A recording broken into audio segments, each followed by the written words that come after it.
At London Heathrow, every second is a matter of life and death. But for Dr. Aris Thorne, life was a $100 million lie. He wasn't carrying a human heart. He was carrying a scientific anomaly that could bypass every X-ray scanner on the planet. He didn't head for the luggage line. He slammed his Vitalink NGO badge on the counter and stared the officer in the eye. "Transplant unit 402, he barked. "I have a 6-hour window for a pediatric graft in Zurich. If you delay this box for even 10 seconds, a 6-year-old girl dies. Do you want that on your conscience?" This was the ultimate hack. Weaponized empathy. Security didn't see a smuggler. They saw a hero. They didn't see the gold. They saw a miracle. Little did they know, the heart inside wasn't beating. It was melting, and when it did, the most sophisticated heist in history would either succeed or bleed gold all over the terminal floor. Aris Thorne was never supposed to be a criminal. 10 years ago, he was the golden boy of the European Materials Research Center. His specialization was isotopic shielding, a field so complex that only a handful of people on Earth truly understood it. He was working on ways to protect astronauts from cosmic radiation, but when his laboratory was shut down due to a political scandal he had nothing to do with, Thorne was left with a brilliant mind and a massive debt. He realized that the world didn't reward genius. It rewarded those who knew how to exploit the system. He spent 3 years in a basement lab in Rotterdam, a place that smelled of ozone and liquid nitrogen. Here, he became obsessed with the atomic fingerprint of airports. He spent months studying the blueprints of every major X-ray scanner, from the Smith's detection units to the Rapiscan systems. He didn't want to smuggle drugs that was for people with no imagination. He wanted to move pure value. He realized that if he could manipulate the molecular density of water, he could create a radiological ghost. This wasn't just about hiding something. It was about making it look like something else entirely. He crafted the persona of a surgeon with the same precision he used for his chemical formulas. He studied how surgeons work. They are people who are constantly in a hurry but never in a panic. He bought high-end medical equipment, forged letters from the World Health Organization, and created a fake history for Vitalink NGO. He wasn't just a smuggler. He was a director, a scientist, and an actor all rolled into one. He had practiced his surgeons stare in front of a mirror for hundreds of hours, knowing that the first thing a security guard looks at isn't your bag, but your AIs. By the time he stepped into Heathrow, Aris Thorne was no longer a failed scientist. He was a master of a new kind of biological alchemy. Inside the stainless steel cooler was Thorne's greatest invention, glacianine. To the naked eye, it looked like regular crushed ice, the kind you'd find in any hospital's organ transport unit. But at a molecular level, it was a scientific anomaly. Thorne had engineered a synthetic heavy water ice using deuterium, a stable isotope of hydrogen. Normal water has a specific radiological signature, but by manipulating the isotopic ratio, Thorne had created a substance that matched the refractive index of raw, uncut diamonds. In the world of physics, every material has a way of bending and scattering light and X-rays. Diamonds, being pure carbon in a crystalline structure, usually glow like bright white stars on an airport scanner. But when they were submerged in glacianine, the diamond's atomic signature was effectively absorbed into the ice's molecular shadow. They didn't just hide, they became radiologically invisible. But the diamonds were only half the payload. The real challenge was the gold. Gold is the densest material usually found in luggage, and it's the easiest for an AI-powered scanner to flag. To bypass these, Thorne didn't carry gold bars. He carried a gold nano suspension. He had dissolved 24-karat gold into a specialized gallium-mercury alloy. This alloy was a liquid at room temperature but turned into a thick, slushy mass when frozen to precisely -20 degrees Celsius. When frozen, this metallic slurry didn't look like solid metal on the scanner. It looked like organic slush. Thorne had effectively created a thermal and radiological black hole. Even if the security machine was operating at 100% capacity, its software was programmed to recognize water-based organic matter as safe. He was hiding $100 million in plain sight, protected by the very laws of physics that were designed to stop him. He knew that even the most advanced machine can only find what it is looking for. No machine was looking for heavy water ice. As the cooler slid into the dark tunnel of the Heist 6040 X-ray machine, Thorne's pulse remained a steady, medicated 65 beats per minute. He had taken Batablakas 3 hours prior to ensure that no tremor in his fingers, no bead of sweat on his forehead, would betray the $100 million secret. The scanner technician was a young man named Liam, whose eyes were glazed over from staring at thousands of bags. Thorn knew this was the zone of vulnerability. He stood over Liam, not behind him, using his height and his doctor persona to create a sense of intimidation. 5 seconds left, Officer, Thorn barked, his voice cold and clinical. The radiation from that machine is ionizing the silicone preservation fluid. If you keep it in there, the rejection rate for the pediatric patient in Zurich increases by 2% every 10 seconds. Move the belt. On the monitor, the cooler showed a soft, translucent green. There were no dark blues, indicating high-density metal. No bright oranges, indicating nitrogen-based explosives. Just the peaceful, uniform green of water and life. Liam's AI-assisted software flagged a mass as organic liquid. Safe, because of the biohazard. Tag and Thorn's high-level surgeon credentials. The software's Manuel Obereit was easily justified. Liam was a 20-year-old kid making 18 pounds an hour. He didn't want to be the reason a child died on an operating table. He didn't see the gold nanoparticles. He didn't see the raw diamonds. He saw a chance to be a hero by letting a hero pass. "Claire," Liam muttered, his voice shaky from the pressure. He handed the cooler back to Thorn. Thorn grabbed the handle, his fingers brushing the cold steel. The first hurdle was over. He began walking toward gate B42, the weight of the cooler feeling like nothing compared to the adrenaline coursing through his veins. Thorn sat in the exclusive VIP lounge, the cooler placed strategically between his feet so no one could accidentally trip over it. He checked his watch, 11:15 a.m.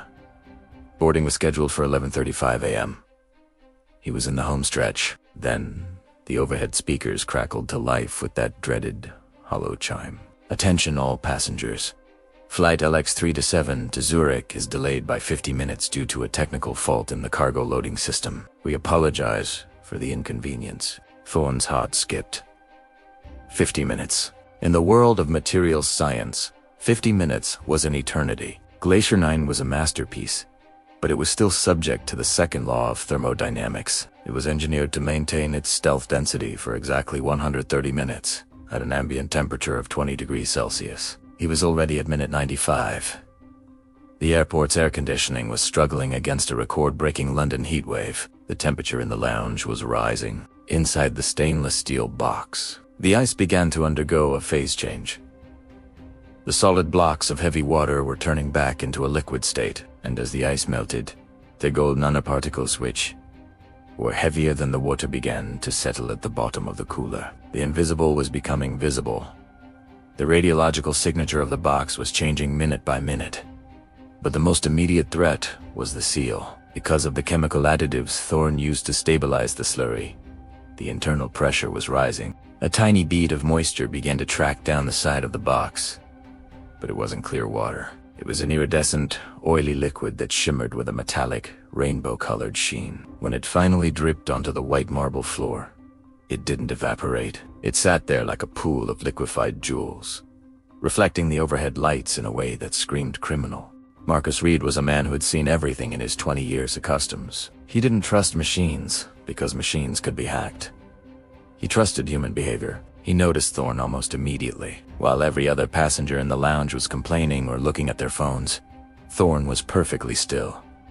He was a statue of focus. Red watched as Thorn's eyes never left the bottom of the cooler. He watched the way Thorn's hands gripped the handle, his knuckles white and bloodless. And then Reed saw the puddle. In the bright fluorescent lighting of the terminal, that puddle didn't look like water. It looked like aviation fuel or liquid mercury. It was shimmering with a thin film interference that only occurs with high-density chemical compounds. Red walked over slowly, his boots clicking with a rhythmic, intimidating precision. He stopped right in front of Thorn and looked down. "That's a strange leak you've got there," Dr. Reed said, his voice a low, gravelly baritone. Thorn didn't blink. He had rehearsed this. "It's a specialized perfluorocarbon solution," Thorn replied, his voice sharp. "It provides oxygenation to the heart tissue. It has a high refractive index for temperature stability. If you're familiar with advanced pediatric biochemistry, you'd know it's standard. Reed smiled, but his eyes were like flint. I'm not a biochemist, doctor. But I am a guy who knows when someone is lying. Surgeons don't wear pristine Italian loafers after a 12-hour shift. They don't have hands that look like they've never touched a scalpel. Why don't we go to the medical bay and check the seal? Thorne played his final card. If you move this box, you break the vacuum. The heart dies. I will have your badge, Reed. For the first time, Reed saw a flash of real terror in Thorne's eyes. He didn't back down. He pulled his radio. Code black. Gate B42. I need a thermal imaging unit. Thorne knew the game was up the moment he saw the radio. He didn't wait for the tactical team to surround him. He grabbed the cooler, now significantly heavier as the ice had turned to a dense liquid, and bolted. He didn't run toward the gates. He dove into a service corridor used by the airport's cleaning robots. Behind him, he could hear the shouting of security and the heavy thud of boots. He was a scientist, not an athlete, but the adrenaline gave him a burst of speed. He reached the luggage sorting facility, a massive underground world of worry belts and roaring machinery. He needed to dump the liquid gold into the system. If it got onto a random belt, he could claim the box was stolen and the evidence would be scattered across a dozen different planes. But Marcus Reed was already there. He had anticipated Thorne's move. Reed didn't pull a gun. He pulled a Fleur Tisseries thermal camera. He pointed it at Thorne from 20 feet away. "Stop right there, Eris," Reed yelled.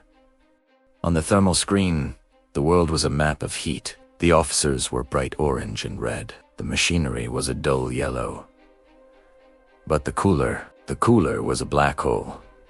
In a real heart transport, there should be a warm core where the biological tissue is kept at a steady 4 degrees Celsius. But Glacier 9 was so cold and so chemically dense that it blocked all heat signatures. On the screen, the box was a solid, abyssal block of deep, freezing blue. "There's no heart in there," Reed said, his voice echoing in the industrial space. Thorne looked at the camera.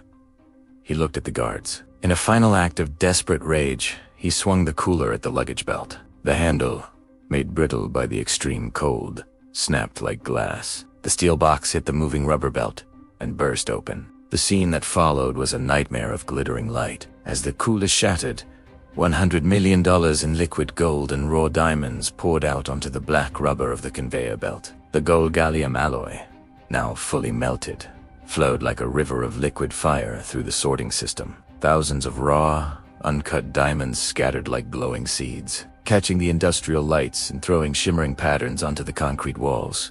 The airport's automated inorganic threat sensors went into a frenzy. Alarms began to blare as the gold slurry tripped every metallic detector in the facility. Thorne was tackled to the ground, his white lab coat now stained with the shimmering, metallic blood of his failed heist. He wasn't fighting back. He was just staring at the belt as it carried his fortune away into the darkness. The investigation that followed was one of the most complex in airport history. The Vitalink NGO was revealed to be a shell company owned not by a cartel, but by a billionaire tech mogul who was moving his liquid net worth out of the country to avoid a massive federal asset freeze. Thorne was just the architect, a brilliant man hired to build a bridge for a billionaire's greed. Today, Thorne is serving 30 years in a maximum security prison. But the legend of the frozen memory lives on. At Heathrow, they had to replace over 400 meters of conveyor belt because the gold alloy had bonded with the rubber at a molecular level. It could never be fully cleaned. If you walk through Terminal 5 today, you might see a small patch of the floor that seems to sparkle more than the rest. It's a permanent stain of a heist that almost worked a reminder that in the world of high-stakes smuggling, the most dangerous thing you can carry is a heart that never beats. If you were in that security line, would you have let the doctor pass? Would your empathy have blinded you to the $100 million crime happening right in front of your eyes? Let me know in the comments if you think Thorne's only mistake was the 50-minute delay, or if he was doomed from the start. Hit that like button. Make sure you subscribe and turn on the notification bell.